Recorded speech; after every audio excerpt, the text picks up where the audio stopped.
Hello everyone, target for IQ में आप सभी का स्वागत है। जैसा कि आप सभी जानते हैं, यूपी पीसीएसजे के लिए हमारा ग्रुप स्टार्ट होने वाला है 1 सितंबर से। ठीक है, उसी को लेकर के ये वीडियो लेकर आए हैं। काफ़ी बच्चे डेमो वीडियो मांग रहे थे और जो लोग मेरा पहले देख चुके हैं, लिंक वगैरह सब उसमें दिया हुआ है। आईपीसी के लेक्चर्स हैं, एविडेंस के हैं, बहुत सारे हैं। इसमें हम ज़्यादा लेक्चर की बात ना करेंगे, हालांकि एक लेक्चर लेकर आए हैं, देखते हैं हम कितना हो पाता है। तो पहले मैं ये बता दूं कि मैं किस तरह से पढ़ाती हूँ या मैं उस ग्रुप में किस तरह से पढ़ाऊंगी। सबसे पहले जो हमारा रहेगा सिलेबस आप सभी जानते हैं, उसके ऊपर ज़्यादा हम डिटेल में नहीं डिस्कस करेंगे। कॉन्स्टिट्यूशन एक सब्जेक्ट है, ज्यूरिस्प्रूडेंस आएगा, इंटरनेशनल लॉ है, और उसके बाद IPC, CrPC, CPC, evidence, TPA, contract and current affairs. Current affairs GS का पार्ट है, वो भी हमारा जो है चैनल रन करता है। जो बेसिकली है, मेरा फोकस जो रहेगा वो लॉ ग्रुप पे रहेगा। मैं लॉ स्टडी कराती हूँ। तो हर एग्जाम की स्टडी एक अलग होती है, एक पैटर्न होता है। एग्जाम क्या होता है, एक युद्ध रणनीति की तरह होता है। जिस तरह युद्ध में चारों तरफ से आपको वर्क करना होता है, बिल्कुल उसी तरह एक सिलेक्शन के लिए आपको चारों तरह से काम करना पड़ता है। ये गेट खुला रह गया तो यहाँ पे प्रॉब्लम, दुश्मन घुस जाएगा। यहाँ से खुला रह गया तो प्रॉब्लम, यहाँ से खुला रह गया तो प्रॉब्लम, यहाँ से खुला रह गया तो प्रॉब्लम हो जाएगी। ठीक है, अभी जो 4 गेट है वो क्या है, ये आता है आपका पीटी का बनता है, ये मेंस का बनता है, ये इंटरव्यू का बनता है, ये प्रैक्टिस का बनता है। ठीक है, आपने पीटी की तैयारी कर ली, मेंस की तैयारी नहीं की तो गड़बड़ हो जाएगी, इंटरव्यू की नहीं की तो गड़बड़ हो जाएगी। गड़बड़ होगी क्यों? यूपी के इंटरव्यू की बात करें तो 100 मार्क्स का है। 100 मार्क्स बहुत होते हैं। स्टेट लाइक छत्तीसगढ़ जहाँ 10-15 नंबर का है, स्टेट लाइक राजस्थान वहाँ 35 मार्क्स का है। सिलेक्शन एक एक नंबर का होता है, सिलेक्शन एक एक नंबर से जाता है, एक एक नंबर से होता है। करेक्ट? तो आपको चारों तरफ से वर्क करना है। पीटी पे ध्यान देना है, मेंस पे ध्यान देना है, इंटरव्यू पे ध्यान देना है। लेकिन वो ध्यान कब देना है? नोटिफिकेशन आने के बाद नहीं। नोटिफिकेशन आने के बाद आपका कुछ नहीं होगा, तैयारी बिल्कुल नहीं होती। नोटिफिकेशन आने के बाद होता है आपका रिवीजन, दूसरी होती है आपकी प्रैक्टिस। ठीक है, बिल्कुल मैं ये बहुत बार अपनी वीडियोस में बोल चुकी हूँ कि एक स्टूडेंट की परफेक्ट तैयारी वही होती है जो नोटिफिकेशन आने से पहले अपना कोर्स कर चुका हो। क्योंकि मैं देख रही हूँ दिन पर दिन छत्तीसगढ़ के बच्चे बहुत पैनिक कर रहे हैं, क्योंकि एक एक महीने पहले, 15 दिन पहले बैच ज्वाइन किया है। करते हैं बच्चे, देखिए हर कोई एक जैसा नहीं होता। हमारे बॉडी में ही हमारी जो उंगलियां हैं वो एक जैसी नहीं होती, तो इंसान एक जैसा कैसे हो सकता है? करेक्ट? तो ये सब है। बेस्ट जो प्रिपरेशन होती है, ज़्यादा इसको लेंथी ना करते हुए, वो सब मैं ग्रुप में बताऊंगी किस तरह करना है, स्टेप बाय स्टेप में। हमारा 7 से 8 महीने का जो रहेगा बैच, उसमें मुझे यही है, आपको मोटिवेट करना है, सही गाइडलाइन देनी है, डाउट्स क्लियर करवाने हैं और प्रैक्टिस करनी है मैक्सिमम। मतलब मेरा ये टारगेट रहता है कि जितने बैच मेरे स्टूडेंट हैं बैच में, सबका क्लियर हो एटलीस्ट। ठीक है, चलिए हम आज जो लेकर आए हैं, वैसे तो मेरे बहुत सारे डेमो वीडियोस हैं। आज जो मैं टॉपिक लेकर आई हूँ बहुत छोटा सा है, एक डॉक्यूमेंट्री एविडेंस। बहुत ही इम्पॉर्टेंट टॉपिक है। ये मान लीजिए कि अगर एविडेंस एक्ट किसी स्टेट में, किसी एग्जाम में अगर सिलेबस में है, 100% क्वेश्चन आएगा। 100% इस चैप्टर में से ये मान लीजिए 100% क्वेश्चन आएगा। ठीक है, चलिए हम देखते हैं। डॉक्यूमेंट्री एविडेंस थोड़ा लेंदी है, इसमें कवर नहीं होगा। मैं नहीं कहूंगी कि इसमें कवर हो जाएगा, लेकिन जितना होगा हम कोशिश करेंगे। 61 to 90 ए से लेकर है। इसका जो ज़्यादातर प्रॉब्लम होती है बच्चों को, इसका जो सेग्रीगेशन है सेक्शंस का, वो ही समझ में नहीं आता कि कौन सा कहाँ है, कौन सा कहाँ नहीं है। तो हम देखते हैं इसको। सबसे पहले है जनरल प्रोविजन 61 to 73 ए। बिल्कुल नॉर्मल सी बात करेंगे, कौन से डॉक्यूमेंट है, किस तरह के डॉक्यूमेंट है। दूसरा स्पेसिफिक कैटेगरी आ जाती है पब्लिक डॉक्यूमेंट्री 74 से 78 तक। और फिर लास्ट जो कैटेगरी हमारे पास वो है प्रिजम्पशन की। इस चैप्टर को इन 3 तरहों से बांटा गया है। ठीक है, छोटे टारगेट्स बनाए। जो बच्चे मुझसे पढ़ चुके हैं वो जानते हैं इस तरह से कि मैं हर चीज़ का डायग्राम बना के, डायग्रामेटिक फॉर्म में चार्ट बना के पढ़ाती हूँ।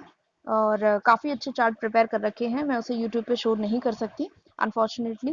और चलिए हम देखते हैं। इसके बाद जो पहला वाला जो एरिया है, देखिए जनरल वाला जो एरिया है, इसको हमने फिर से डिवाइड किया गया है।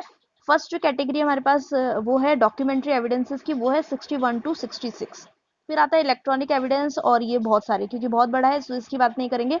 आज जो इस वीडियो में मैं कवर करने वाली हूँ वो होगा आपका this documentary evidence. Very very important and very interesting topic. ठीक है, डॉक्यूमेंट्री एविडेंस जो हमारे पास आता है वो है 61 to 66। इसका एक डायग्राम इतना क्यूट सा इतना छोटा सा, जो साइंस के स्टूडेंट है वो जानते हैं बेंजीन की जो संरचना होती है उस तरह से इसका डायग्राम बनता है, और बहुत ही अच्छा डायग्राम है।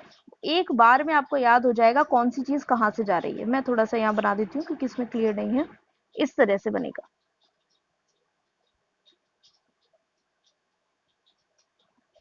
ठीक है, सेक्शन फिट होंगे। सबसे पहले आता है 61। 61 कहता है कि जो कंटेंट ऑफ डॉक्यूमेंट होते हैं, जो डॉक्यूमेंट्स में लिखा हुआ है, जो आपके बैरक में लिखा हुआ है, वो होते हैं कंटेंट्स। ठीक है, किसी भी डॉक्यूमेंट के जो कंटेंट्स होते हैं वो किस तरह से प्रूव हो सकते हैं, वो दो तरह से प्रूव होंगे। 61 कहता है कंटेंट ऑफ डॉक्यूमेंट दो तरह से प्रूव होते हैं, तो वो जो दो तरह हैं वो है ये 62 एंड 63। 62 में कहता है प्राइमरी एविडेंस। कौन से? प्राइमरी वाले, प्राथमिक जिसे कहते हैं। दूसरा होता है 63 में कहता है सेकेंडरी। तो देखो 61 कहता है दो तरह से प्रूव हो सकते हैं, 62 एंड 63 इजीली। 62 कब दिए जा सकते हैं वो बताता है यहाँ पर 64, और 63 वाले जो सेकेंडरी एविडेंसेस हैं वो कब दिए जा सकते हैं वो बताता है सेक्शन 65। एक भी सेक्शन आपका ऊपर नीचे नहीं हुआ और इतना इजीली समझ में आ गया। मैं इसको फिर से एक बार फेयर बनाने की कोशिश करती हूँ थोड़ा सा। चलिए 61 क्या कहता है? Content of documents can be proved by two ways, by primary और सेकेंडरी। 61 के बाद कौन सा आएगा? 62। फिर कौन सा आएगा? 63। नेक्स्ट 62 कब दिए जा सकते हैं, प्राइमरी एविडेंसेस आपको कब देने हैं वो बताता है सेक्शन 64। 63 वाले जो सेकेंडरी एविडेंसेस है वो आपको कब देने हैं वो बताता है सेक्शन 65। ठीक है, और 66 इसके नोटिस की बात करता है, वो एक अलग चीज है। ठीक है, हो गया ना पूरा एरिया। यहाँ देखो इतने छोटे से डायग्राम के अंदर सारा कुछ कवर हो गया। चलिए हम देखते हैं अब 61 से पहले एक थोड़ा सा ना ये देख लो, ये बहुत अच्छी चीज होती है, इसे कहते हैं हम इंटरलिंकेजेस। दैट मीन्स एविडेंस के अंदर ही कोई एक प्रोविजन ऐसा होता है जो दो तीन जगहों से जाके मिलता है, और इंट्रा लिंकेजेस होते हैं दो तीन एक्टों से अलग अलग तरह के प्रोविजन। जैसे हम सेक्शन 40 के बारे में बात करते हैं। सेक्शन 40 आप याद रखिएगा, section 40 of evidence act. Same चीज कहाँ कहाँ मिलती है? Section 10 of CPC, section 300 of CrPC, 20 sub clause 2 of Indian constitution. ठीक है, ये सारी चीजें एक ही चीज बताती हैं, कौन सा? जो section 40 of Indian evidence act है। अब वो डिटेल में आप देखिएगा, मेरा एक वीडियो भी होगा उसमें मैंने ये चीज बताई हुई भी है। तो हम देखते हैं एविडेंस एक्ट का डॉक्यूमेंट्री सेक्शन 59 से क्या लेना देना है। सेक्शन 59 कहता है content of document can not be proved by oral evidences. Can not word use लिया हुआ है, इसका मतलब दस्तावेज की जो अंतर वस्तु हैं उन्हें ओरल तरीके से, ओरल साक्ष्य के द्वारा कभी भी प्रूव नहीं किया जा सकता। तो फिर कैसे प्रूव करोगे? आ जाओ, ऐसे प्रूव करेंगे। देखो चैप्टर 4 में जिस चीज के लिए मना किया गया ना, चैप्टर 5 में उसको तरीका दे दिया, अगले ही चैप्टर में तरीका दिया कैसे प्रूव करेंगे। Content of document can not be prove by oral evidences, कौन प्रोवाइड कराता है? सेक्शन 59। तुरंत सेक्शन 60 बोलता है आके content of document can be proved bye इधर प्राइमरी और सेकेंडरी। मिल गया। जो चीज 59 में मना की थी 61 में, ये कंसेप्ट बहुत से बच्चों का गड़बड़ होता है और बहुत कंफ्यूज होते हैं कि मैम दोनों में ही कंटेंट ऑफ डॉक्यूमेंट है। अब आपका कभी गड़बड़ नहीं होगा। ठीक है, अब हम आ जाते हैं प्राइमरी। ये देखिए 61, 62, 63, 64 एंड 65। ठीक है, अब हम देखते हैं 62 की प्राइमरी एविडेंसेस कौन से होते हैं। ठीक है, प्राइमरी एविडेंस देखते हैं सबसे पहले। Document itself. डॉक्यूमेंट इटसेल्फ क्या होता है? वो प्राइमरी एविडेंस, ओरिजिनल जिसे कहते हैं वो होता है डॉक्यूमेंट इटसेल्फ। वो क्या होता है? प्राइमरी एविडेंस होता है। जहां कहीं भी डॉक्यूमेंट सेवरल पार्ट्स में है, जैसे शादी की एल्बम जो होती है, सगाई की एक होगी है, हल्दी की, लेडी संगीत की अलग होती है, तो वो पूरा एक कॉम्बिनेशन बन जाता है। टीवी कैसेट्स होती है वो पार्ट 1 पार्ट 2। तो जहां कहीं भी डॉक्यूमेंट सेवरल पार्ट्स में, तो ईच पार्ट क्या कहलाता है? प्राइमरी एविडेंस कहलाता है। उसके बाद आता है तीसरा पॉइंट, बहुत ही इंपॉर्टेंट है, उसे हम थोड़ा सा पॉज करके बाद में समझेंगे क्योंकि इसका सेकेंडरी के साथ लेना देना है। पहले हम 4 देख लेते हैं। 4 पॉइंट कहता है जहां कहीं भी डॉक्यूमेंट यूनिफॉर्म प्रोसेस से बने हुए हैं। यूनिफॉर्म प्रोसेस का मतलब होता है एक ही तरीके से बने हुए हैं, जैसे प्रिंटिंग प्रेस, अखबार छपवाना, शादी के कार्ड वाली जो होते हैं, क्योंकि एक हम सैंपल दे दिए जाते हैं, वो होता है ओरिजिनल, वो उसको अलग कर दीजिए। उसके बाद जितनी भी कॉपी, 1000 कॉपी, 2000 कॉपियां जो बनती हैं, वो यूनिफॉर्म प्रोसेस से बनी हुई कॉपियां होती है, और वो सब एक दूसरे के लिए, each is primary evidence of the content for the rest. एक दूसरे के लिए 1000 कॉपी जो बनी गई हैं, उसकी एक कॉपी बाकी की 999 के लिए, सबके लिए क्या है? प्राइमरी एविडेंस है। ठीक है, एक दूसरे के लिए, सबके लिए वो क्या होती है, प्राइमरी एविडेंस होती है, but not for the original. ये मुझसे मॉक इंटरव्यू में एक जस्टिस अंकल हैं, उन्होंने मुझसे ये क्वेश्चन पूछा था कि क्या वो ओरिजिनल वाले के लिए प्राइमरी है, तो मैंने कहा नहीं है, उसके लिए प्राइमरी नहीं है, बट वो आपस में एक दूसरे के लिए प्राइमरी एविडेंस है। ठीक है, अच्छे से अगर आप पीटी की तैयारी, मतलब पीटी की तैयारी बहुत ही ज़्यादा स्ट्रांग होनी चाहिए, एग्जॉस्टिव होनी चाहिए, बिकॉज पता नहीं कहाँ कहाँ से रिपील्ड पूछते हैं, शेड्यूल पूछते हैं, सेक्शन पूछते हैं, अमेंडमेंट पूछते हैं, डिसेंट जजमेंट्स पूछते हैं, सब कुछ पूछते हैं। ठीक है, मेंस की तैयारी बहुत ही लिमिटेड होती है बट फाइन होती है, मेंस की तैयारी बहुत पॉलिश, बट प्री की तैयारी बहुत ज़्यादा एग्जॉस्टिव होती है। अगर आपने पीटी की तैयारी बहुत अच्छे से कर रखी है तो मेंस में लिखना ही तो है, तरीके से जमा के लिखना है, और वही प्री इंटरव्यू में भी हो जाती है। ठीक है, फिर आते हैं, हाँ, अब हम जो पॉइंट था 3 नंबर का पॉइंट है, इसको बहुत ध्यान से देखिए। ऐसा कोई डॉक्यूमेंट जो काउंटर पार्ट पे है, काउंटर पार्ट का मतलब 2 पार्ट है, जैसे आप कोचिंग की फीस जमा कराने जाते हैं तो एक रसीद ऐसे होता है, यहाँ पे नेम, डेट, फीस कितनी, कितना अमाउंट, सिग्नेचर, इसके नीचे कार्बन कॉपी लगी होती है और नीचे एक और कॉपी होती है, तो ये काउंटर पार्ट्स में हो गए। इसी तरह सिमिलर एक क्या आता है, बैंक के जो डॉक्यूमेंट्स होते हैं, बैंक में अगर पैसे जमा कराने जाते हो तो आपने देखा होगा इस तरह से एक रसीद होती है, जिसमें एक इधर होता है, यहाँ डिटेल भरते हैं और यहाँ भी डिटेल भरी जाती है, दोनों में सील लगा देते हैं और ये फाड़ के हिस्सा ये आपको दे दिया जाता है और ये वो खुद जमा कर लेते हैं। ठीक है, तो ये होता है काउंटर पार्ट। जहां कहीं भी कोई डॉक्यूमेंट काउंटर पार्ट में है तो वहां पर, और एक पार्टी ने एग्जीक्यूट कर लिया, एक पार्टी ने एग्जीक्यूट कर लिया, तो अब वो प्राइमरी एविडेंस हो गया किसके अगेंस्ट में, उस व्यक्ति के अगेंस्ट में जिसने एग्जीक्यूट किया है, against the person who is executing it, जिसने व्यक्ति ने एग्जीक्यूट कर लिया उसके अगेंस्ट में वो क्या हो गया, प्राइमरी एविडेंस हो गया। इसी को लेकर आ जाएं फटाफट सेकेंडरी एविडेंस में, तो यहीं पे पहले समझाऊंगी बाद में दिखाऊंगी।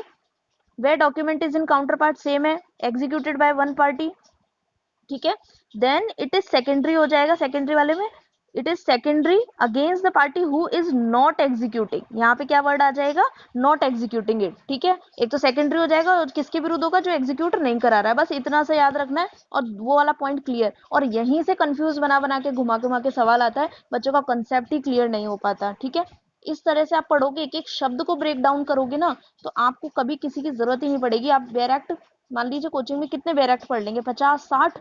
जज बनने के बाद तो सेक्शन 57 की जो लिस्ट है उसमें पहला पॉइंट ही कहता है all laws enforce in India, आपको जुडिशियल नोटिस लेना ही है, सारे लॉ पता होने ही चाहिए, नहीं ले सकते आप एक्सपर्ट की एडवाइस साउथ के, तेलंगाना के एक्ट के लिए। ठीक है, तो एक्ट खुद पढ़िए, खुद ब्रेक डाउन करिए उस चीजों को, और अगर कोई प्रॉब्लम आती है तो आप मुझसे कांटेक्ट कीजिए, पूछ सकते हैं, आप ज्वाइन हो सकते हैं। ठीक है, देखो उसका तीसरा पॉइंट था, यहाँ देखो, आइए, where document is in counterpart against the party who did not execute them। ठीक है, हो गया क्लियर, उस पार्टी के अगेंस्ट होगा जिसने एग्जीक्यूट नहीं करवाया है, सिंपल सी चीज, एक जगह कॉन्सेप्ट पढ़ा, दोनों जगह क्लियर। नेक्स्ट आता है, अब हम देखेंगे 63 कहता है सेकेंडरी एविडेंसेस के बारे में बात करता है। तो देखो, एक तो होता है सर्टिफाइड कॉपी, सभी लोग जानते हैं, सीपीसी में भी पढ़ा हुआ है, कमेंट बॉक्स में बताना certified copy and verified copy किस ऑर्डर के किस रूल में है सीपीसी में। ठीक है, सर्टिफाइड कॉपी क्या होती है, सेकेंडरी एविडेंस होती है हमेशा, copy made from original, original से आपने कॉपी बनाई है, किसके द्वारा, मैकेनिकल प्रोसेस, मशीन से, और क्या कर लिया आपने, एंश्योर दी एक्यूरेसी के लिए, जैसे कि फोटोकॉपी हम करवाते हैं, आप गए अपना ड्राइविंग लाइसेंस दिया और फोटोकॉपी निकल गई, इसमें मैच कर लेते हैं, हाँ ठीक है सही है, तो वो चीज आपने ओरिजिनल से बनाई तो वो क्या हो गई, डॉक्यूमेंट हो गई। Copy made from original and compared from original, that is also secondary evidence. और फिर हम ये चौथा वाला पॉइंट हम देख ही चुके हैं, काउंटर पार्ट। और उसके बाद लास्ट वन क्या आता है, लास्ट वन कहता है oral evidence of those person who has seen the document. इसका मतलब होता है कई चीजें ऐसी होती है, जैसे ओरिजिनल जो संविधान की प्रति है वो लेकर नहीं आ सकते आप हर कहीं उसमें, और ताजमहल पे अगर, ये तो डॉक्यूमेंट की डेफिनेशन हम दे चुके हैं, any matter is express on any substance by way of letter, mark, figure और एनी ऑफ देम, है ना। तो डॉक्यूमेंट क्या होता है, ताजमहल पे अगर वो नक्काशी की गई है ना, उसमें उर्दू में कुछ लिखा हुआ है ना, वो भी डॉक्यूमेंट है, लेकर आ सकते हो ताजमहल, नहीं लेकर आ सकते, इसलिए क्या करते हैं, किसी पर्सन को अपॉइंट करते हैं, जाओ जाके क्या करके आओ, देख कर आओ, और उसको देख कर आके जो गवाही दी जाती है उसे भी कौन सा एविडेंस कहा जाता है, सेकेंडरी एविडेंस कहा जाता है, करेक्ट। तो ये 5 बातें किसमें है, सेक्शन 63 में, और ये 4 बातें किसमें है, सेक्शन 62 में। और 100% क्वेश्चन आएगा ही आएगा, ये गांठ बांध लेना। प्री में भी आता है, मेंस में भी आता है, और इंटरव्यू में बता ही दिया किस तरह से ऐसे घुमा घुमा के इस पॉइंट पे जरूर पूछेंगे ही पूछेंगे। ठीक है, अब हम फटाफट देख लेते हैं 64 एंड 65, सम अप करते हैं इस चीज को यहीं पे। सेक्शन 64 कहता है every document must be prove by primary evidences except section 65। That means हर दस्तावेज को कोशिश करनी है, हर संभव प्रयास करना है, किसके द्वारा प्रूफ करने के लिए, प्राइमरी एविडेंस के साथ प्रूफ करना है। मतलब जो असली वाली चीजें थी वो दिखा दिखा के प्रूफ करो, सिवाय धारा 65 के। धारा 65 में क्या कहा गया है, आओ देखें। धारा 65 उन कंडीशन के बारे में बात करती है कि जब हम सेकेंडरी द्वितीयक साक्ष्य देने के लिए क्या है, कैपेबल है या अलाउ किए जाते हैं। तो देखें, पहली कंडीशन कौन सी है, when original is in the possession of, मतलब दूसरे व्यक्ति की पोजेशन में है और व्यक्ति आउट ऑफ रीच है, नोटिस देने के बाद भी नहीं आ रहा है, प्रोड्यूस ही नहीं हो रहा, तो अब क्या करो, दूसरे सेकेंडरी एविडेंस दो। और किस तरह का सेकेंडरी, कोई भी, वो जो 5 थे ना, 5 में से कोई सा भी दे सकते हो। ठीक है, फिर आता है ऐसा कोई डॉक्यूमेंट जो एडमिटेड इन राइटिंग, कोर्ट कहती है हमें तो लिखित में चाहिए, तो याद रखना 5वां कैसा था, ओरल एविडेंस दे रहे थे। ताजमहल पे जो नक्काशी कैसी थी, लिख देख के आए थे ना और देख के बोला था, तो कभी भी 5th वाला नहीं होगा पॉइंट, और सारे दे सकते हो। ठीक है, उसके बाद आता है ओरिजिनल हैज बीन डेस्ट्रॉयड। इस तरह से लिस्ट बना के पढ़ लोगे ना, एक एक चीज क्लियर हो जाएगी। मैं तो चैलेंज के साथ बोलती हूँ, धारा 320 की जो लिस्ट है सीआरपीसी की, चैलेंज के साथ याद करवा सकती हूँ मैं, एक एक ऑफेंस याद करवा सकती हूँ।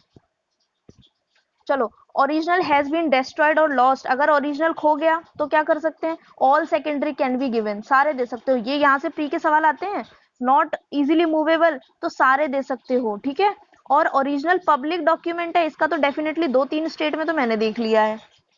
अगर ओरिजिनल जो है पब्लिक डॉक्यूमेंट है तो याद रखना ओनली सर्टिफाइड कॉपी वैलिड है आपकी, और कोई चीज नहीं चलेगी। Made from original, compared from original, oral evidences, counter part, ये कुछ नहीं चलेगा, सिर्फ और सिर्फ सर्टिफाइड कॉपी। कौन सा, पॉइंट नंबर 1। फिर उसके बाद आता है जहां कहीं भी सर्टिफाइड कॉपी मांगी गई है तो वही सर्टिफाइड ही चलेगी, जब बोल दिया है सर्टिफाइड लेनी है तो सर्टिफाइड चलेगी। और ऐसा कोई डॉक्यूमेंट जिसमें बहुत सारे अकाउंट्स और उसकी बातें हो, कैन नॉट इजीली, उसको आप एग्जामिन नहीं कर सकते, तो किसी स्किलफुल पर्सन को अपॉइंट करो और काम खत्म। ठीक है, आप जो हमारे डिस्क्रिप्शन पे नंबर दिया हुआ है उसको, उस पर कॉल कर सकते हैं और हमारे बैच को ज्वाइन कर सकते हैं। 1 सितंबर से स्टार्ट हो रहा है, 7 to 8 मंथ इसकी ड्यूरेशन है। हम इलस्ट्रेशन, एक्सेप्शन, केसेस बहुत अच्छे से डिटेल में स्टडी कर सकते हैं, बिकॉज हमारे पास टाइम है। एक बार नोटिफिकेशन आ गया, बच्चे पैनिक करेंगे, और फिर देखिए अगर आप एग्जाम से, नोटिफिकेशन, एग्जाम होता है, लेट सपोज मई में एग्जाम है, ठीक है, अब बैचेस तो हम स्टार्ट करेंगे। काफी बच्चे आते हैं कि मैम अब आप 1 महीने में आए, तो 1 महीने में जो मैंने 8 महीने में बैच चलाया है उसके जैसा सेम चीज मैं 1 महीने में कैसे पढ़ा दूंगी, नहीं पढ़ा सकती। और पढ़ा भी दिया, मेरे तो चलो मैटर चला भी गया, लेक्चर्स चले भी गए, तो क्या आप पढ़ पाएंगे? फिर आप प्रैक्टिस कब करेंगे, डाउट सॉल्विंग कब करेंगे, पिछले साल के क्वेश्चंस कब करेंगे? ठीक है, कॉन्फिडेंस आपका ब्रेक होता है इस चीज से। तो अभी बहुत सही समय है, कोई प्रॉब्लम नहीं है, तो आप ज्वाइन कर सकते हैं और हमारे नंबर पे नीचे दिए पे कॉल कर सकते हैं। और भी मेरे वीडियोस हैं जिनको डेमोस चाहिए था, वो आप ले सकते हैं उसमें से। ठीक है, थैंक यू सो मच।